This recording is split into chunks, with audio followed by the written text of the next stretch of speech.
Three, two, one. Hai, Assalamualaikum. Saya Linda Ningsih. Di sini saya akan menjelaskan mengenai jenis-jenis strategi pembelajaran. Sebelum kita mengetahui apa aja jenis-jenis strategi pembelajaran, maka kita perlu tahu apa itu strategi pembelajaran. Strategi pembelajaran merupakan pola kegiatan pembelajaran yang dipilih dan digunakan guru secara konseptual dalam proses pembelajaran. Dengan melihat karakteristik siswa, keadaan sekolah, lingkungan sekitar, dan tujuan pembelajaran yang telah dirumuskan.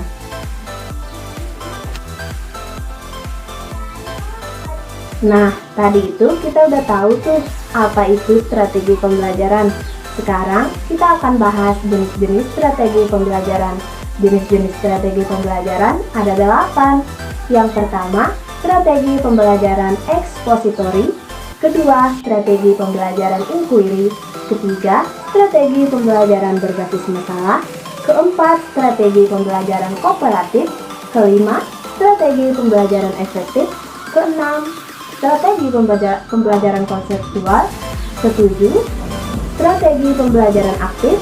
Dan yang terakhir, strategi pembelajaran kuantum. Nah, tadi udah disebutin ada 8 jenis-jenis strategi pembelajaran. Nah, sekarang kita perlu tahu nih secara rinci jenis-jenis strategi pembelajaran. Yang pertama, strategi pembelajaran ekspositori, yaitu strategi pembelajaran yang menekankan pada penjelasan materi itu secara verbal. Verbal itu lisan maupun tertulis, sehingga siswa dapat dengan optimal dengan bantuan sumber belajar berupa buku teksi, pengalaman sendiri, ensiklopedia, film, perpustakaan, video pendidikan, alat bantu visual lainnya, misalnya gambar-gambar, peta, diagram, dan lain-lain. Yang kedua, ada strategi pembelajaran inquiry.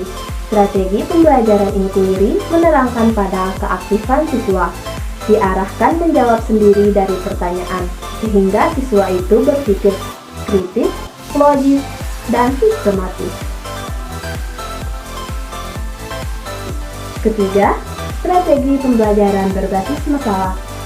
Strategi pembelajaran berbasis masalah menerangkan pada rangkaian aktivitas pembelajaran, sehingga siswa tidak hanya mencatat dan mendengarkan. Siswa tersebut ikut serta aktif berpikir kritis, berkomunikasi, mencari masalah. Keempat, ada strategi pembelajaran kooperatif. Strategi pembelajaran kooperatif menekankan pada siswa bekerja sama, berkelompok-kelompok atau tim, mempelajari suatu materi untuk mencapai tujuan pembelajaran. Kelima, strategi pembelajaran efektif. Strategi pembelajaran efektif merupakan rangkaian yang menekankan pada siswa agar mempunyai sikap positif di mana siswa.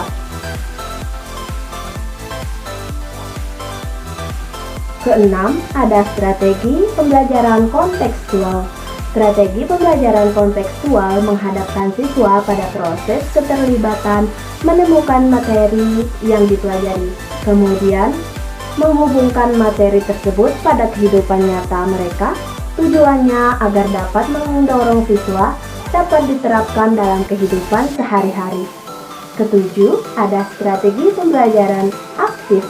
Strategi pembelajaran aktif adalah suatu pembelajaran yang mengajak siswa untuk belajar secara aktif. Ketika siswa belajar dengan aktif, berarti mereka mendominasi aktivitas pembelajaran.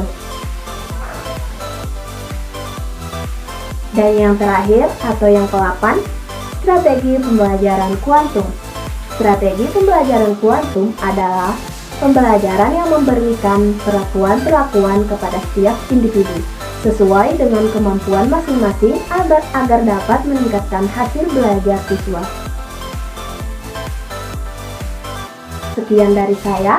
Assalamualaikum warahmatullahi wabarakatuh.